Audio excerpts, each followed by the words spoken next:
movie started, facing every photo they've taken. Space trade flying through the skies and battles happen everywhere. I don't need any hero to save me. I don't know why the kids always crying. I've been thinking about how the captain's ball we left in a wasted planet. Can you feel the spark in city light when it's day to night? That's the sparkles from my beating heart when it breaks so hard.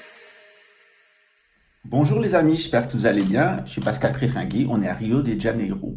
Ce dimanche, nous avons un cours pour le temple en français pour les abonnés du cours de Gnose 2 et puis avec une petite partie publique qui sera en portugais pour nos amis du Brésil. Et comme je ne veux pas lâcher le public français, je veux continuer à vous donner des petites informations qui se déroulent à ma chaîne bouddhiste. Je ne veux plus traiter des sujets d'actualité ou intervenir sur ces histoires de Covid, mais je ne veux pas non plus vous laisser totalement tomber. Je veux aussi que vous sachiez ce qui se passe en notre temps, qu'on continue à vivre ici, que le Brésil c'est très bien, on a une police qui marche bien. Puis ici, on n'a pas d'attentats islamistes, et puis on est assez étanche à ces grands réseaux pédophiles, enfin pédocriminels qu'il y a en Europe.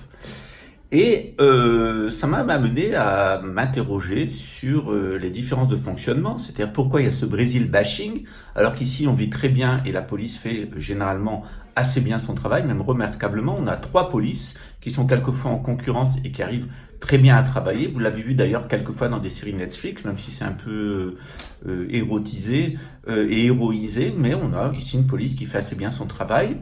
Et c'est triste qu'il y ait autant de Brésil bashing, mais bon, c'est comme ça. Les Européens aiment bien donner des leçons et ne pas savoir pour se trouver bien et ne pas voir ce qui se passe chez eux. Donc on va avoir une leçon sur la sexualité dans le bouddhisme.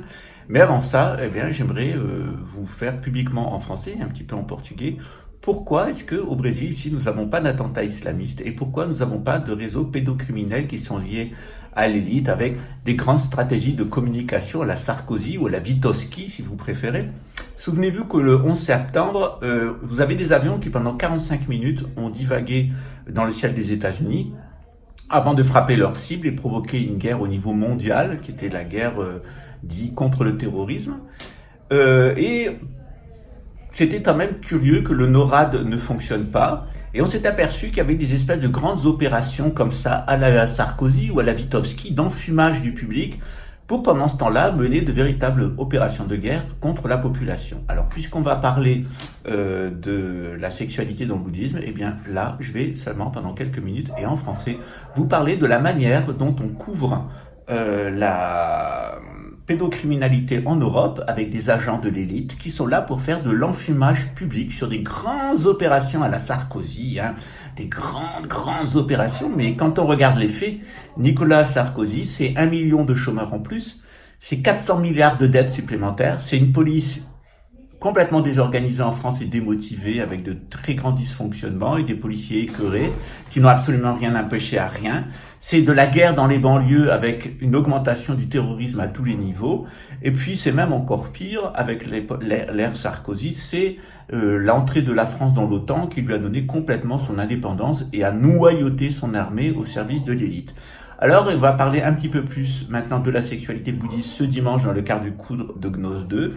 On va le faire aussi en partie en portugais puisqu'on est au Brésil et qu'on doit donner un enseignement en portugais. Mais aujourd'hui, eh bien, pour mon public français que je ne veux pas laisser tomber, je vais vous donner une explication de l'enfumage Sarkozy ou de l'enfumage Vygotsky ou l'enfumage Mekouyansky.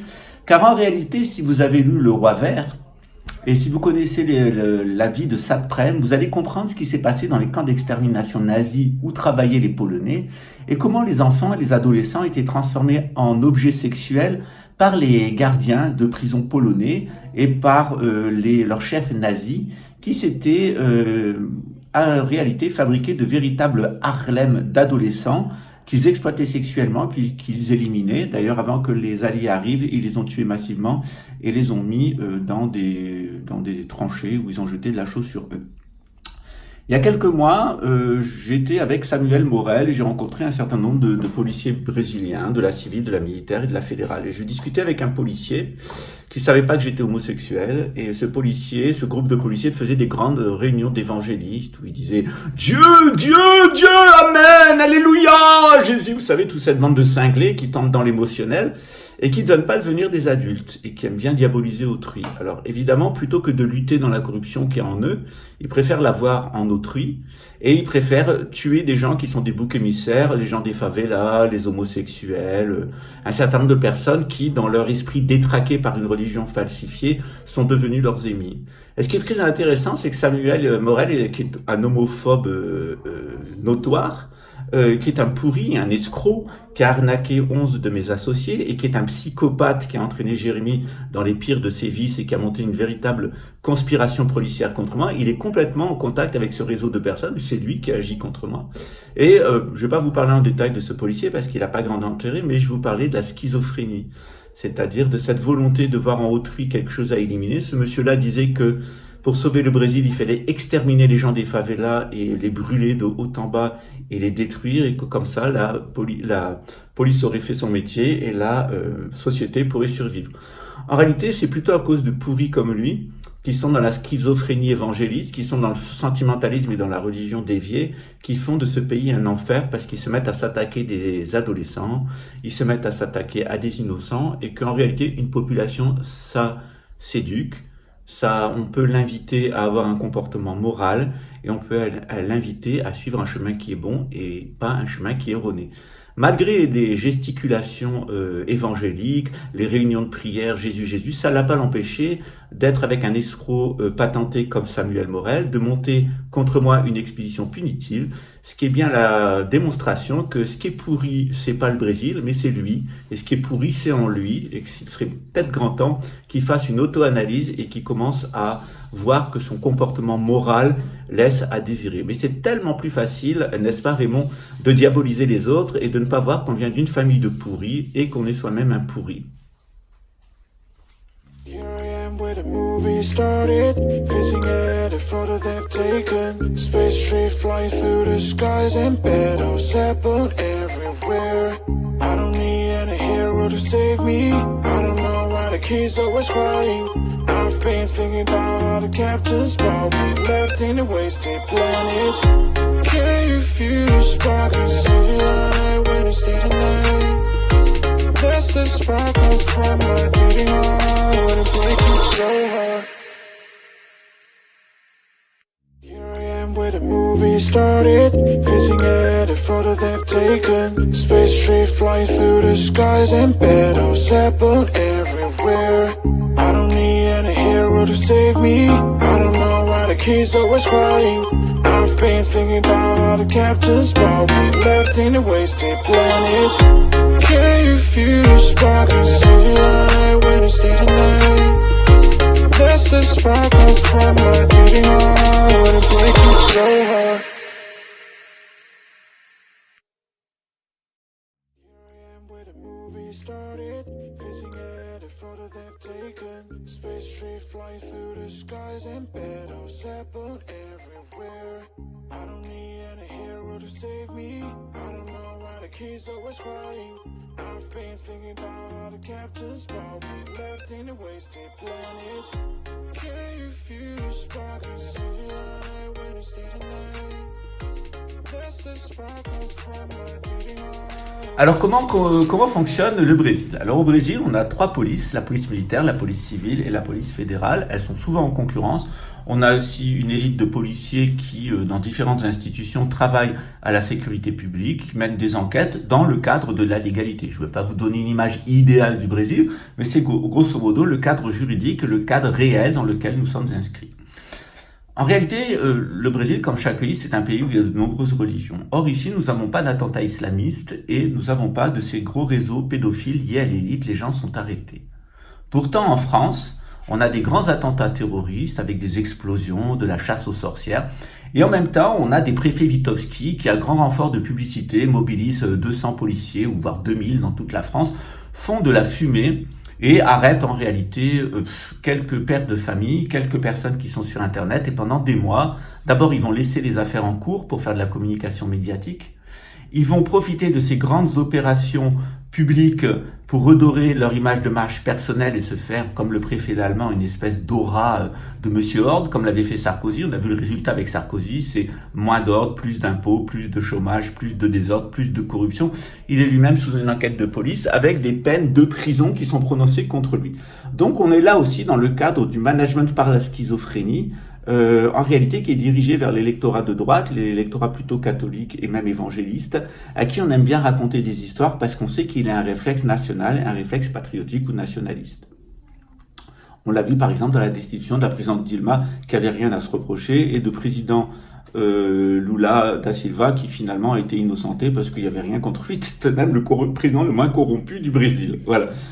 Quelquefois au Brésil, on se sert des lois anticorruption pour faire tomber les gens qui les ont mis en place et pour comme ça couvrir la véritable corruption. Donc comment est-ce qu'on arrive à paralyser le fonctionnement de la police? Eh bien on fait des grandes opérations publiques pour se donner une image. Et puis en attendant, pendant ces grandes opérations, à la Sarkozy, à la Witowski, à la Mikuyansky, mon père et mon grand-père et ma famille étaient capots dans des camps de concentration. Ils ont certainement utilisé des adolescents comme objets sexuels, ce qui explique un peu la répulsion de l'homosexualité et l'homophobie pathologique qu'il y a dans cette famille, n'est-ce pas? Eh bien, qu'est-ce qui se passe? Eh bien, on crée comme pour les attentats du 11 septembre, on crée de la diversion. Donc on va occuper les policiers dans une grande opération de police qui va les sortir du terrain, on va les exposer, puis pendant ce temps-là, eh bien, on détruit les fichiers, on laisse en suspens les enquêtes, et puis on va diriger l'attention du public vers des cas isolés, l'imam d'une mosquée qui est pédophile, qui est pédocriminel et qui a des fichiers, etc. Mais donc des cibles qui vont être orientés vers le système. Et comme par hasard, quand il y a eu cette grande opération dans l'Hérault menée par le préfet Witowski, vous avez des trucs caricaturaux. Vous avez un imam, vous avez un avocat, vous avez un franc-maçon, vous avez un père de famille, etc. Puis à chaque fois, et en réalité, ça crée de l'attention un peu d'émoi dans la surface des réseaux pédocriminels, les gens qui la pratiquent de façon isolée et qui font du mal à leur famille, mais ça va protéger des réseaux structurés. Et c'est l'objectif. L'objectif, c'est de détourner, voilà, toujours le petit signal, c'est que je dois en dire un petit peu plus. Alors, qu'est-ce qui se passe? Eh bien, pendant ces grandes opérations de public médiatique, qui en réalité n'ont que peu de résultats, qui font que les gens qui sont dans de la pédocriminalité isolée vont se déconnecter et arrêter d'aller sur les réseaux Internet. Ça va créer de l'émoi, ça occupe les policiers et ça permet en profondeur de protéger les véritables réseaux de pédocriminalité. C'est exactement la même chose qui se passe en France lorsqu'on vous dit que la police est occupée avec les fameux réseaux islamistes. On fait de la diversion, on fait de l'occupation avec des gens qui vont sur Internet, soi-disant s'auto-radicaliser, etc. pour occuper votre attention et que vous ne voyez pas qu'en réalité, il y a des réseaux extrêmement structurés qui alimentent, dans le cadre d'une guerre contre l'Orient, l'islamisme, que cet islamisme, il est financé par l'Occident, intégralement, que c'est lui qui l'anime et qui sert ses intérêts. Mais pour que ça paraisse crédible, tout comme on protège l'élite, la grosse structure pédocriminelle de France, elle est protégée par des préfets qui vont faire du saupoudrage comme ça et des grandes opérations médiatiques de diversion. Alors c'est facile de les faire chanter quand on connaît leur passé et ce qu'on sait sur leur famille. Ça serait d'ailleurs mieux pour lui qu'il prenne la décision de se mettre à la retraite et d'arrêter d'être la marionnette de gens qui sont des dépravés et des pourris dont en réalité il protège l'activité. Il est certainement pas ni au service de l'ordre, ni au service de la police, ni au service de la République. Il est véritablement au service de ces réseaux pédo-satanistes. Et en réalité, il est là pour les protéger. Et parce qu'ils le tiennent avec son passé, ils arrivent à l'utiliser comme marionnette pour faire des grandes opérations de diversion publique. C'est exactement la même chose. C'est exactement la même chose avec l'islamisme en France, et je vous renvoie d'ailleurs au travail de Salim Laibi, que je salue, notre libre penseur, et puis toute la communauté au service du Mahdi, en particulier ces Algériens qui seront dans les forces armées du Mahdi, mais nous qui combattons aussi intellectuellement parce qu'on a ce lien fondamental, non seulement avec l'Algérie, mais avec le Mahdi.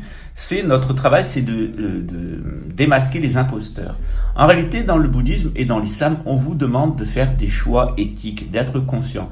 Tu es homosexuel, tu es homosexuel. Mais ta sexualité ne doit pas détruire autrui, elle ne doit pas saper, c'est ce qu'on appelle le façade, les bases de la collectivité, les bases de la famille, les bases de l'économie, les bases de la santé publique, les bases de toutes nos institutions, dont l'armée et la police. En réalité, on s'aperçoit que ces fameux nationalistes, eh bien, ils détruisent notre civilisation, ils détruisent nos familles, ils détruisent notre société, ils détruisent notre armée, ils détruisent notre police, et que les gens qui les instrumentalisent, eh bien, sont des satanistes. C'est pour ça que dans tous ces cours, j'ai constamment insisté sur le danger du nationalisme. Ici, au Brésil, nous sommes un peuple qui est exactement la démonstration que le gouvernement mondial dit des bêtises. Nous sommes de toutes les religions, nous sommes de toutes les races, nous venons de tous les pays, nous collaborons ensemble et il y a ici de grandes universités, une véritable élite. Nous avons une monarchie qui est présente avec sa moralité. Nous avons des personnes qui essayent de progresser, d'être meilleures, d'agir dans la moralité. Bien sûr, il y a des cinglés, il y a des nationalistes, il y a des policiers qui disent qu'ils veulent exterminer les gens des favelas et faire régner une tyrannie, mais en réalité, ils sont même pas capables de se contrôler eux-mêmes, de rester dans la moralité, et leur meilleur ami, c'est un pingouin venu de France qui a volé 110 000 € à une bande d'amis. Alors, comme relation et comme moralité, il y a quand même mieux à définir. Il peut toujours aller dans ses groupes de prière, invoquer Jésus, Jésus, Jésus, Jésus. Le fait est, c'est que la personne pourrie qu'il faudrait éliminer du Brésil, c'est certainement lui, et il en a fait la démonstration, et s'il est véritablement de cœur et d'intelligence, il devrait commencer par lui, ne pas être le pire des favelados, comme il dit, le pire de la racaille du Brésil, et qui devrait commencer par se corriger, avoir de l'honneur envers son pays, avoir de l'honneur envers l'uniforme qui lui est prêté et dans le cadre duquel il agit, et ne pas se laisser impliquer dans des réseaux criminels qui n'ont rien à envier au pire des réseaux mafieux à l'intérieur de la favela. Et au moins eux, ils font pas Jésus, Jésus, Jésus, ils sont pas évangélistes, et ils s'attaquent pas à des homos parce qu'ils en ont rien à foutre. Eux, ils n'ont pas besoin de prétexte pour faire de l'argent, ils sont directs par rapport à leur motivation. Ce qui les intéresse, c'est ce monde, et ils n'inventent pas des histoires à dormir debout pour cacher le fait qu'en réalité, ils n'ont pas de cœur et qu'ils sont des pourris et qu'ils n'ont pas d'honneur par rapport aux responsabilités qui leur sont confiées et l'éthique qui est demandée aux policiers qui pratiquent. Voilà. Eh bien, ici au Brésil, il n'y a pas d'islamisme. Ici au Brésil, il n'y a pas d'un grand réseau de pédocriminalité qui sont liés à une élite satanique. Pourquoi? Eh bien, parce qu'on fait très attention au recrutement des personnes, notamment leur origine familiale. On utilise les constellations familiales. Puis on a 3 polices. Puis il y a une culture brésilienne qui est une culture de l'éthique. Et cette culture, elle n'existe plus en France. Les gens qui vous dirigent vous racontent des histoires, n'aiment pas leur pays et sont là pour vous dérober vos biens et sont là pour se comporter comme les pires des bandits. La prise de conscience, c'est ce qu'on va voir dans le cours du temple ce dimanche, ça commence par soi, c'est-à-dire est-ce que moi, ma sexualité, ou plutôt que m'interdire ça ou ça et vouloir exterminer des personnes, elle est éthique, c'est-à-dire à travers le sexe, est-ce que je fais du bien à autrui ou est-ce que je me fais du mal et est-ce que je fais du mal à la personne avec qui je suis au lit. Si tout le monde se poserait ça, on n'aurait pas besoin de savoir si l'homosexualité est légale ou si elle l'est pas, s'il y a de la polygamie ou s'il y a de la polyandrie. On voudrait être dans une relation d'amour et de respect avec les autres, et ce qui se passe dans notre lit resterait notre affaire, et quiconque ne pourrait s'en mêler pour mener des opérations punitives qui en réalité sont des expéditions de cinglés qui se sont encanaillés avec des stupides et avec des crapules qui n'ont même pas le droit de vivre au Brésil. Joli exemple qui nous ont ainsi donné par Gustavo et son cercle de psychopathes, schizophrènes et cupides. Voilà, on se retrouve dimanche pour une leçon de bouddhisme en français et en portugais sur comment avoir une sexualité éthique et comment ma sexualité c'est mon affaire et elle doit se limiter à ce qui se passe dans mon lit avec amour, avec générosité et avec sympathie. Ciao. Alors c'est quand même un petit message personnel pour Samuel Morel. Je sais qui tu as impliqué dans la cabale contre moi à la police fédérale, puisque j'avais rencontré cette personne. Je sais que tu lui as menti, je sais que tu l'instrumentalises pour te protéger de tes délits, en particulier de ton escroquerie, que tu lui as donné de l'argent en l'impliquant dans des sociétés. Je vais te dire une chose très amusante, on a des témoignages de personnes que tu as fréquentées dans ton adolescence et avec qui tu as eu des rapports homosexuels.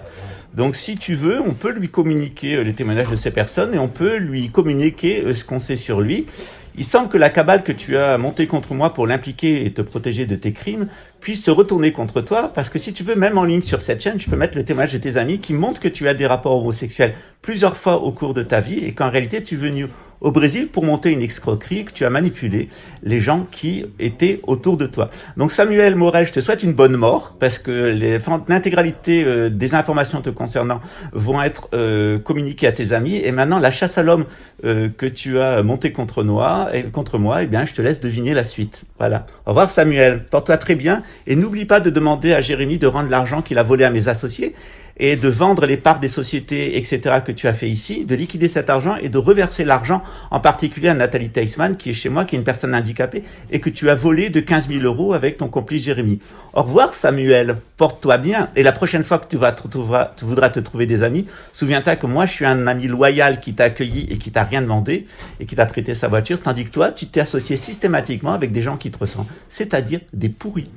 Au revoir mon petit chéri, je t'embrasse de tout mon cœur et je te ferai un gros câlin le jour, devine la suite. Au revoir Samuel.